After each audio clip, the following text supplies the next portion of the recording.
Shalom, saudaraku di dalam nama Tuhan Yesus Kristus. Bertemu lagi dengan saya, Pendeta Novel Saragi. Firman Tuhan yang menyapa kita pada saat ini tertulis dalam Mazmur pasal yang ke-139, ayatnya yang ke-17 sampai ayatnya yang ke-24. Namun ada baiknya kita bersatu dulu di dalam doa. Kita berdoa.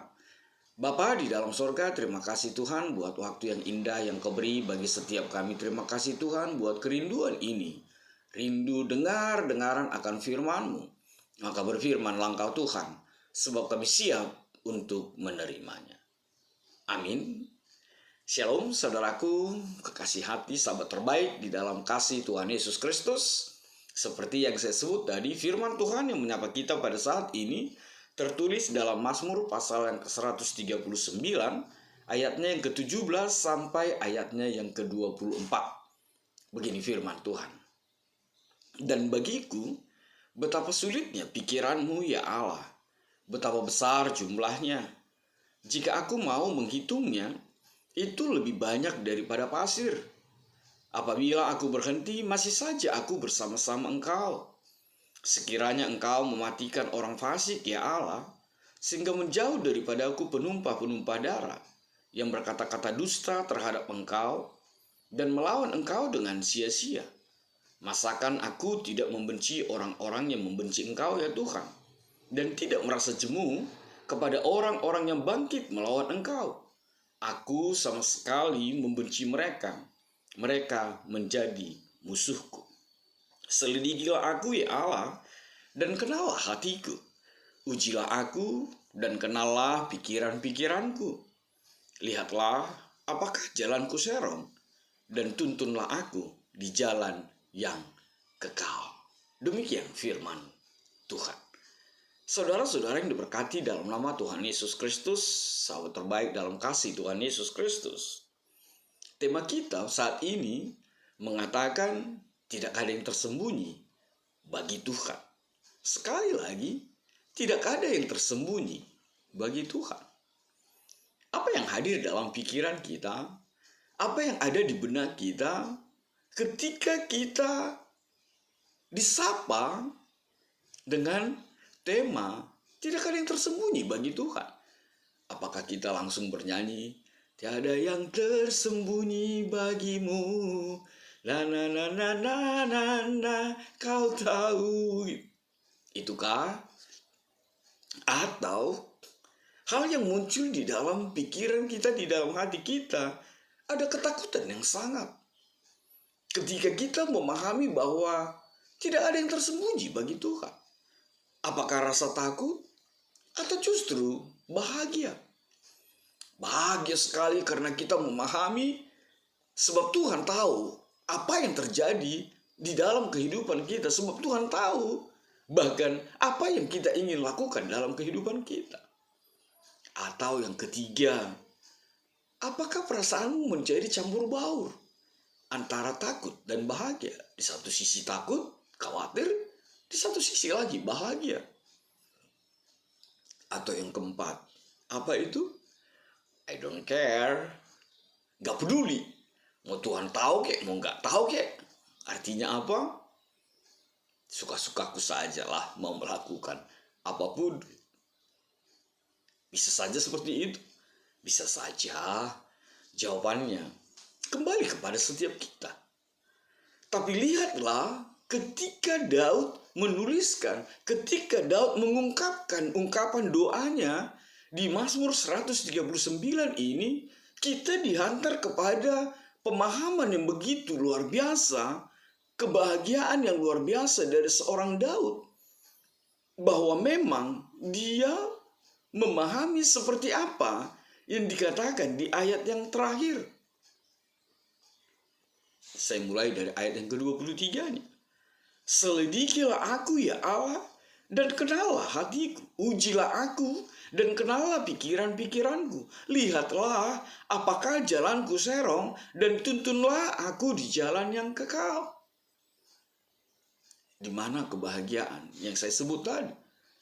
Tidak lain kebahagiaannya adalah ketika dia memahami, ketika dia mengimani bahwa Tuhan itu maha tahu, bahwa Tuhan itu maha kuasa, bahwa Tuhan itu maha hadir, bahwa Tuhan itu memahami bahkan segala sesuatu yang dirancangkan di dalam kehidupan seorang Daud. Itu sebabnya terungkaplah apa yang dikatakan oleh ayat yang ke-23 dan ayat yang ke-24 itu. Selidikilah aku, kenallah aku, ujilah aku, lihatlah apakah jalanku serong, dan tuntunlah aku di jalan yang kekal. Sebab Daud memahami bahwa tanpa Tuhan, dia tidak mampu menjalani kehidupan ini. Sebab Daud memahami bahwa tanpa tuntunan tangan Tuhan, dia tidak mampu berjalan di jalannya.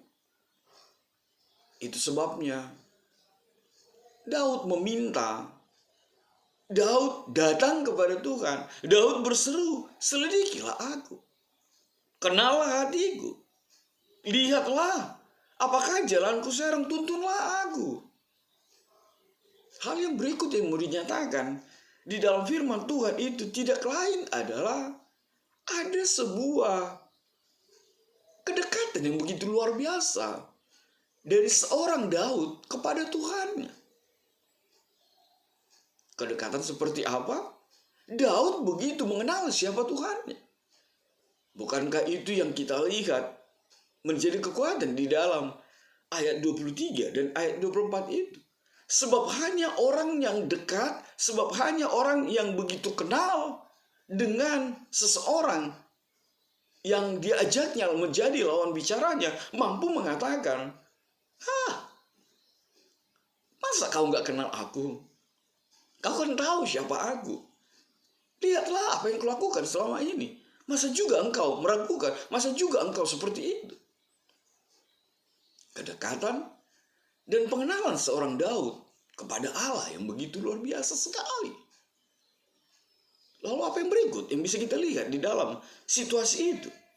Tidak lain adalah Daud juga memahami ketika dikatakan apakah jalanku serong. Daud juga memahami ketika dikatakan kenallah pikiranku. Daud memahami begitu sempurna, begitu nyata bahwa manusia itu tidak dimungkinkan untuk tidak salah. Manusia itu tidak ada yang sempurna, nobody's perfect. Itu makanya Daud mengatakan, lihatlah jalanku, kenallah pikiranku, tuntunlah aku. Daud tahu siapa dirinya. Daud mengenal manusia ini dengan keinginannya. Dan itu memampukan Daud untuk datang kepada Tuhan. Dia berseru, dia bersujud, dia berdoa, Tuhan, aku manusia tidak sempurna. Aku bisa salah, aku bisa berlaku serong, aku bisa pindah di dalam pengenalan oleh godaan-godaan di dalam dunia ini. Itu sebabnya Daud ingin mengatakan, aku butuh engkau Tuhan. Aku butuh engkau Yesus. Aku butuh tuntunanmu. Sebab aku tahu siapa diriku. Saudara yang diberkati dalam nama Tuhan Yesus Kristus. Lalu kita sampai kepada apa yang dikatakan oleh ayat yang sebelumnya. Ayat 17 sampai ayat yang ke-22. Gimana sih pendeta ini? Saya pikir tadi kalau 23-24 berarti selesailah khotbah ini gitu. Karena sudah ayat terakhir. Gak seperti itu. Hal itu dimungkinkan ketika kita melihat ayat 17 sampai ayat yang ke-22 itu. Kemahatahuan Allah itu nyata di dalam kehidupan seorang Daud. Kemahkuasaan Allah itu nyata di tengah-tengah perjalanan kehidupan Daud.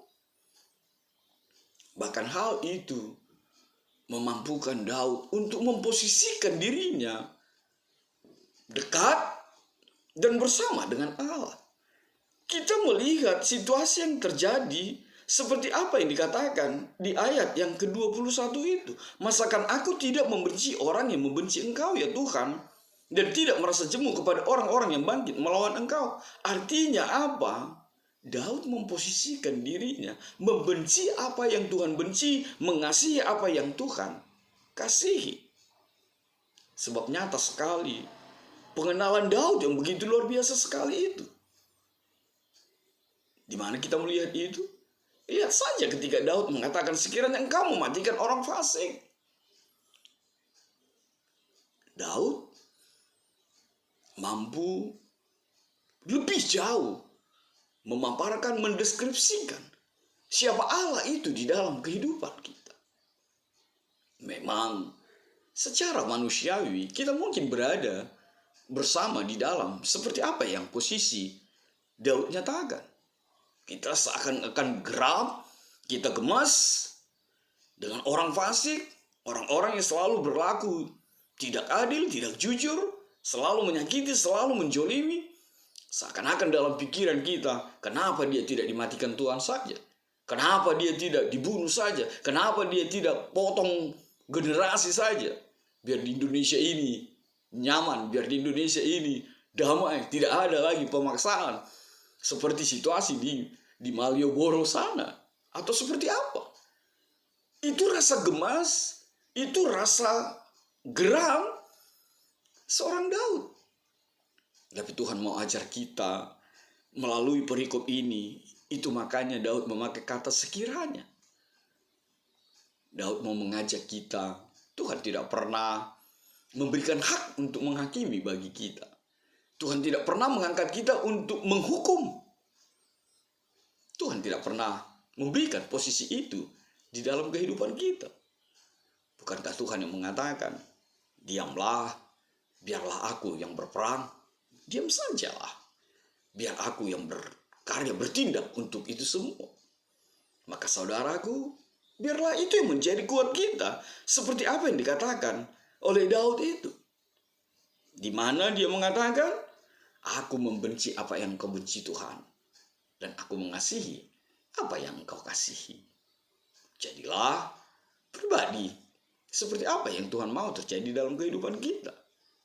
Bukankah itu yang Tuhan Yesus ajarkan dalam kehidupan kita? Jauh lebih dalam lagi. Yesusmu, Yesusku, Yesus kita itu mengajarkan dalam kehidupan kita bahwa kekuatan kita adalah ketika kita tidak mampu membalas, ketika kita tidak mau menghakimi, ketika kita tidak mau menghukumi. Sama seperti Tuhanmu, Tuhan Yesus kita. Diludahi dia diam saja. Ditampar dia diam saja. Ditusuk lambungnya dia diam saja. Tapi lihatlah semua itu dilakukannya untuk menyelamatkan. Saudara yang berkati dalam nama Tuhan Yesus Kristus, sahabat terbaik dan kekasih hati di dalam Tuhan Yesus Kristus. Lalu apa yang bisa kita lihat menjadi refleksi di dalam topik kita saat ini? Yang pertama, silakanlah bernyanyi dan mengimani. Selidiki aku, lihat hatiku, apakah ku sungguh mengasihimu, Yesus. Itu yang pertama. Yang kedua, hiduplah dengan benar di hadapan Tuhan. Mata Tuhan ada di mana-mana. Tidak ada yang tersembunyi. Kalau CCTV di rumahnya Sambo bisa diobrak-abrik, bisa ditukar-tukar, bisa dipindah-pindah, bisa diedit. CCTV Tuhan tidak bisa dikutak-atik. Yang ketiga, biarkanlah Tuhan yang tuntun, biarkanlah Tuhan yang pelihara hatimu, pikiran, dan kehidupanmu. Yang keempat, begitu luar biasanya pengenalan Tuhan akan setiap kita. Dan ingat, hal sebaliknya, maka Tuhan juga mengenal setiap rancangan-rancangan jahat yang ingin dilakukan kepadamu.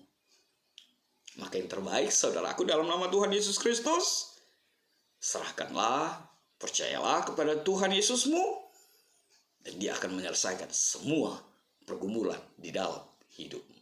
Amin. God bless you. Kita bersatu dalam doa. Terima kasih Tuhan buat kebenaran firman-Mu. Biarlah firman-Mu menjadi kuat kami. Kami bahagia, kami bersuka cita. Sebab tidak ada yang tersembunyi bagi Tuhan. Ini kami Tuhan Yesus, menyahkanlah virus-virus ini. Amin.